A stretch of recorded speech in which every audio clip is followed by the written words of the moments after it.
Hi, everyone, and welcome to the Friday, June 25th installment of the Silicon Insider, the only uncensored look at life and business in the Valley. My name is Mike Malone, and I'm here with special contributor Scott Budman of NBC Bay Area. Our producer is Jordan Henderson. Our East Coast correspondent is Bob Grove, and our host is the Silicon Valley Business Journal. Okay, Scott. Well, good morning. Good morning. Odd week. Yeah, really odd week. The death of a legend. Yeah, this is a controversial legend. I'm glad you wanted to start with John McAfee. He passed away just earlier this week. Passed away at strange circumstances, right? Yeah. There's nothing normal about his life or death, and the conspiracy theorists are already out. But if you focus, he did say, "I'm never going to kill myself. If I do, investigate." Right. And he got a tattoo on his arm, basically saying, "I'm not going to kill myself." Right. And he wrote an email, I think, that said, "The food here in Spain's good. I'm making a lot of friends in prison." So, but the the thing day that he gets extradited to the U.S. right, yes. He dies in prison. Obviously we're not going to conspiracy this, but No, you don't have to with John McAfee. No, There's because so much craziness. He's a conspiracy. I Right. mean, the way he lived his life makes it inevitable that you're going to question his death, simply because that's John McAfee. Right, and what an incredible turn. We were talking in the newsroom about some of the legends that left a little too early. Obviously, Steve Jobs, Bob Noyce. Yeah. John McAfee was 75, but what a turn he made that the other men didn't into madness and drug use and crime and possibly murder. Yeah. Swindler. Yeah. I mean, it's all these things. I mean, he's a larger than life character. Right. And I think he appeals especially to the atavistic side in all of us. It's sort of like everybody talks about, "Oh, I wish I had FU money because I know what I do," but nobody ever really does that. He did it. Yeah, he actually got that money, and he just went. It reminded me of there's a line from H.L. Mencken that says, "Every normal man at some point in his life wants to spit on his hands, run up the black flag, and start slitting throats." And I thought, he's down there in the Caribbean. He actually was a pirate. He was off the normal set of human rules and behavior and everything else. Also, I don't know why poetry kept coming to mind. William Carlos Williams, he wrote the line, "The pure products of America go crazy." And I always thought that applied to like Elvis. But McAfee's not a bad model for that, too. No, and he raged and raged. And the thing about McAfee is it was very important for him to sort of cultivate this notorious image. Yeah. I got many a cell phone call from John McAfee saying, "Hey, I can do something. I can do this. I can break into that." After the San Bernardino shooting, he called me up and said, "I can get into the Apple phone." John McAfee called you on a regular basis? Every once in a while. Then he called later to admit he was lying about the San Bernardino Apple phone. After causing a sensation by saying he could break in. He had a weird relationship with us tech reporters, and he really cultivated this image. It was almost like he didn't just want to be a pirate, he had to know that everybody knew he was a pirate. Yeah. And yet at the same time... he was a pirate with publicity. Right. And, he certainly had the money to do it, but, this is a guy who posed on magazine covers with firearms. Yeah. He was a person of interest, as you mentioned, for a murder when he was in Belize, so he fled Belize. He never really was willing to pay the price for these things. No. But he wanted everybody to know that these things were a part of his image. Yeah, so he was creating a character, but then he began to live the character. And I wonder if he felt trapped in the character at a certain point. Very possibly. And he was on the run a lot. In the later interviews that we would do with him, he would hint back to, "Hey, remember me? I'm the guy that kind of launched the cybersecurity industry." And of course that got lost. I had McAfee software. McAfee is still a publicly traded company. I know. The name is still out there. I remember he's down there in Belize, getting arrested and everything else, and you drive out on 101, and there was the McAfee Tower, Right. And I always wondered, what would it like to be a McAfee employee? I can tell you, I never got a straight answer from the employees. Remember, McAfee for a while was owned by Intel. They bought it for like $7.5 billion. Intel kept the McAfee name. I could never get a straight answer why they did that during all the times when he was being arrested. Then they spun it off as its own company, kept the name. Yeah, why did I often wondered that. the name was so associated with bad behavior, and they were about computer security. Right. You know, It was on the Oakland Coliseum for a while. Remember the merger with Network yeah. Associates? You had McAfee Coliseum. And you think the company, you think some branding expert would go, you know, you guys might want to change the name. It's kind of a pejorative term now in terms of, you know, legal behavior and And yet honesty. to this day, it's a company. There it You can is. buy stock in it. You can get your software from it. And so, you know, a tip of the hat to the consumer cybersecurity industry that he really helped launch back in the late 80s. Oh, yeah. But what a strange way to take a life. You assume he did it, like you said, on purpose, but maybe got trapped in it a bit.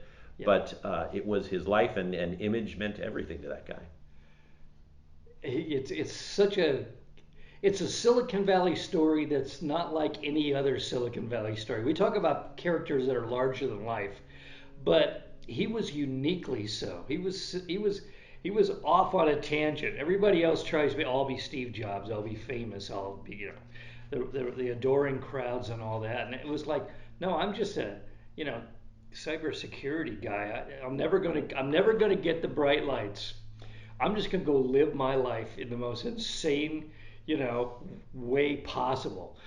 And he did it, and he ended it in style too. So who knows? Yeah, what a strange end to a strange life that was both successful and criminal, and he seemed to revel in both. In both, yeah.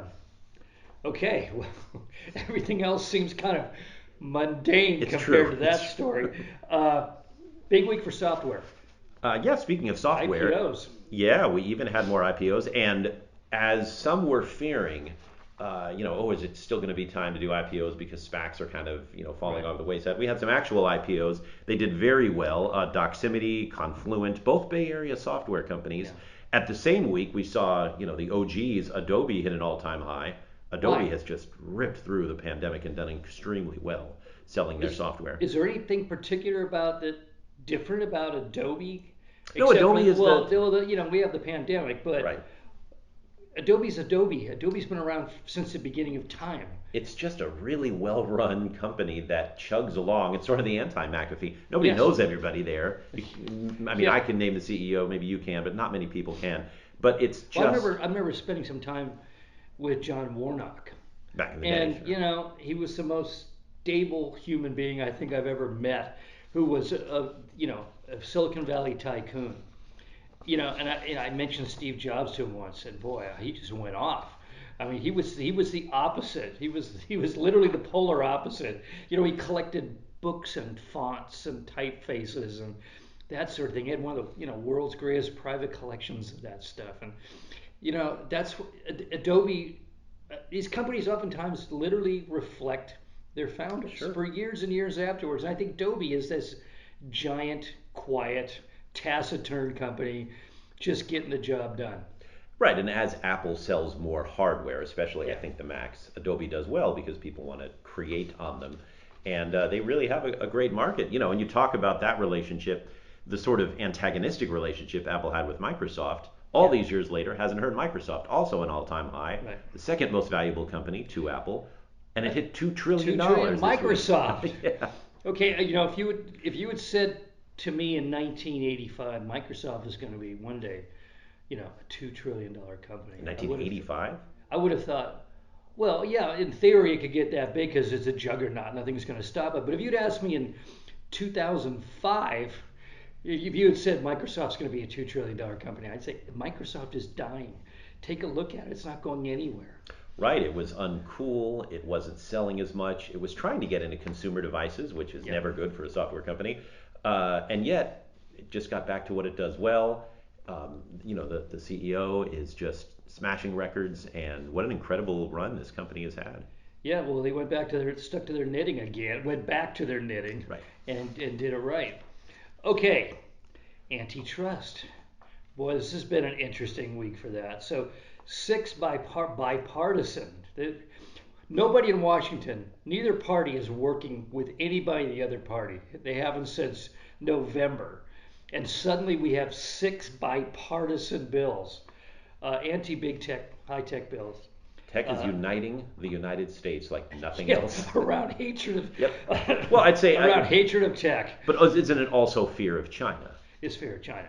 Two, passed to the committee level yesterday. Okay, and now they're headed for the House floor.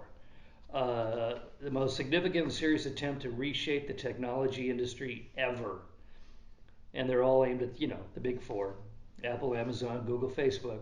Made through the Judiciary Committee, but it's still got to go to the floor. And, we'll see. I have a feeling it's not going to make it through the House. Do you? I mean, it's hard to say. I mean, this is the one thing that unites people.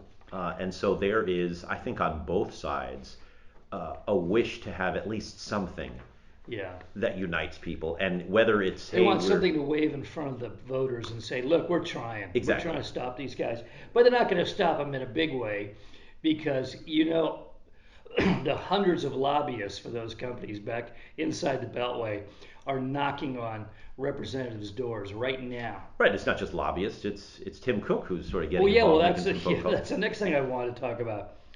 It'd be nice, you and I, if we have a problem, we just call, the Speaker of the House. So Tim Cook reportedly called up Nancy Pelosi and a few others and started complaining about this antitrust stuff. What would his argument be? Well, I mean, his argument is that we employ all these people in the Bay Area, Nancy. This is in your district. Exactly. We're the bulwark against foreign competition. We're holding up the U.S. economy. You need us right now, especially. Why would you want to break us up, et cetera, et cetera. All those arguments. I mean, to say, hey, we're the good guys in privacy, and hey, we don't have a monopoly. Other people can make phones and laptops and do social networking and come up with music services, and you start to list it all and you realize, boy, they do have their fingers in a lot of pies that other people all but can't get into because Apple is so gigantic. But that's their argument is, hey, we do this, and they're probably going to bring up we pay taxes, even though we know that a lot of their taxes are offshore. Yeah, exactly. But yeah, this is the argument. But I remember Bill Gates being on Today's Show or something years ago, and that was a time when Microsoft looked unstoppable. And they asked him, I said, well, you're going to be a monopoly, you're going to take over the world, blah, blah, blah. And Gates said, look at the history of tech. Giant companies like this have their time, and then they fall by the wayside. And I thought, well, that's a damn good argument. But now that I look at Facebook, Google, Apple, you got to think, well, they've been big for an awful long time, and they're bigger than any companies in the history of mankind. So when do they start to fade? Right. I mean, there's only so much of a straight face you can have when Google says, well, look at Yahoo, and Facebook says, look at MySpace. Yeah. These companies were big to an extent, and then they faltered. But yeah, these guys are gigantic, and they are in so many different areas. And we've done our best not to be Yahoo, know. Right. Okay, so Cook's warning was the bills were rushed and would crimp innovation. Yeah, I'm not sure I buy that second one, the crimp innovation, because have those gigantic companies, are they more innovative than the world would have been if those companies had been broken up into 5 or 6 companies each of them pursuing their market share? My sense is the more medium-sized companies we have, the more small companies, the more innovative the economy becomes. Right. I mean, competition breeds innovation. Yeah. Gigantic size breeds buying companies like Instagram when they get hot. Yeah, all buy That's not innovation, right? Yeah. Now there is some innovation. Well, I mean, there's economies of scale. Theoretically, it gets cheaper from giant companies, but innovation, I'm not buying it. I mean, where's the great innovation at Apple since Steve Jobs died? Right, and you look at Amazon, and they had the great innovation of one-click shopping. Yep. But lately, I mean, they just bought a movie studio, they bought a grocery chain. They're buying things up. That's not innovating. No. That's just using your size. Yeah, that's just M&A. Bank account. And that tends to reduce innovation. So we'll see. I think it might happen this time. You never know. I know in Germany, boy, they're going antitrust crazy over there. They're going after Facebook, Amazon, and Google. The regulator has also opened a probe into Apple's market power, going after the App Store. That's basically the old movie studio breakup model, which is the studios own the actors and actresses. They made all the films. They controlled distribution, and then they owned all the theaters. This is back in the 30s. And that got broken up. And I think that's where Germany's going with this, saying you can't do all this and own all the stores too. Right. I mean, the new access. FTC chairwoman, I believe, came to power thinking, hey, Amazon makes stuff and then sells stuff and puts other stuff lower than its stuff, Yeah. and that's antitrust. And so that could be the first Yeah, arrow. and she sounds like a real butt kicker on this thing. We'll see what's going to happen there. Okay, I heard from one of our listeners, a loyal listener, who happens to be my cousin, Gary Ream in Dallas. And he asked an interesting question. I hadn't really, I'd heard little hints about this over the years, but he asked, will our electrical infrastructure be able to handle a charging station in every garage? And I thought, well, you don't think about that, but then the cryptocurrency, they're saying, well, these server farms are sucking up the power grid. As autonomous vehicles, electric vehicles begin to, they're making a serious dent. It's certainly in the California economy, but around the world now, around the United States. And we've got self-driving. I mean, Amazon has just agreed to buy 1,000 autonomous truck driving systems from a startup called Plus. Okay, well, it's real now. I mean, there's no question that electrical vehicles look like they're going to dominate. Right. Amazon is world. also buying trucks from Rivian, which is the electric truck startup. Yeah. Cleaner, less emissions. That's good. Yeah, you need to charge. I think that puts But more. at a certain point, do we reach a critical mass of electric vehicles that we begin to just start draining the grid? Yeah, I think it's going to be more important to, lean on solar power to increase that sort of thing so that we can get more energy from the sun and more sources. Because it's going to tax the grid. It taxes the grid to be cleaner. I get it, but it's worth it, I'd say. Well, and I noticed California is talking about maybe people like you driving Teslas should kind of lay off driving them this summer. Did you see that little notice? I did not, no. Yeah, they're saying, well, you might want to cut down your driving time in the electric mode.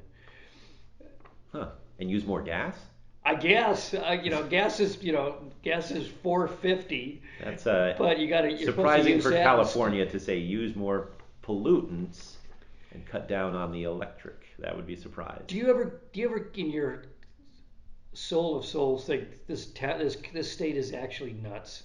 I mean, it's being run nuts. Yes, as a native, it's not rational. Yeah, and I'm a California native, and yes, I think it's nuts in a lot of ways. And in some ways, that's a kind of a wonderful, crazy nuts, and in other ways, it's a head-scratching nuts. Yeah, and we still got the fires to come. I know, goodness. Okay, well, just to mention, Amazon, that 1,000 autonomous truck driving systems, they've purchased 20% of Plus for $200 million. And I think there's a hidden motive on Amazon, and that is, did you see those numbers the other day that Amazon's turnover rate? Because nobody wants to work at Amazon. You read all these stories and everything else. Their turnover rate is 150% per year. So they're literally just fleshing out all their employees and bringing in a whole new set, 1.5 times each year. So no wonder they want trucks that drive themselves. They are notorious for not taking care of their drivers, right? So. Well, this is interesting. So this is sort of like McDonald's, maybe we don't pay the $15 an hour. Maybe we put in a computerized kiosk. I mean, this is going to be interesting. And, when I wrote that book with Bill Davidow a year and a half ago, we talked about as stuff gets more and more AI driven, what do people do for work? We're going to get a population of people who can't be employed, no matter what their skill level, because they've just been replaced at a certain point. And I think this is another glimpse. Okay, and finally, heard from Bob Grove. Apparently, the pandemic has created a lot of pent-up travel demand and left a lot of unspent money for rich people to buy airplanes. And so there's like a waiting list now for private jets, a big one because everybody wants their private jet. And they're saying, oh, it's because people have money and they're ready to travel and get back to work. But Grove brings it up, and I kind of have a feeling he's right, which is rich people don't want to be with the great unwashed right now. They do not want to share a plane with 60 of us other human petri dishes ever again. Well, I really feel for them and their concerns about flying with us, and so they're buying private jets. Goodness. I Yeah. mean, one thing that the pandemic has done is really exacerbated The divide. the divide. Yeah, Yes. and at first it was a tech divide. It was the digital divide. Will we have enough Wi-Fi and enough computers for kids? And good for the school district that worked on that. Good for Jack Dorsey who donated money to help that. But the real divide is money. And when we see all these companies that we talked about that did really well, that's encouraging in a business sort of way. But it really enriched the people at the top. Even the whole Very meme much. stock thing. Yeah. That enriched some people at the top, and other people made a little bit of money, and good for them. And hopefully they'll learn from this. And one regular guy who woke up that morning with worth $1 trillion. Yeah, Briefly. briefly. And is he buying a corporate jet? I mean, who knows? But the giant chasm that we see, even within the same company, between how much wealth people have is just amazing and discouraging. And I think it says something that Amazon is addressing that by saying, hey, maybe we'll have driverless trucks. That's what their solution is. Come on. Well, having flown in a few private jets, not many, but I have to admit, when you're worried about infection, and pandemics, the idea of the limousine picking you up at your house, driving you down to San Jose Airport or SFO, driving you out on the runway at the private jet port, pulling right up to the stairs. So you literally open the car door, take one step on asphalt, and then start up the steps. And there's a stewardess waiting up there with a drink in her hand for you. And you don't have to touch another human being. You don't have to stand in line going through, your shakedown, wand rape.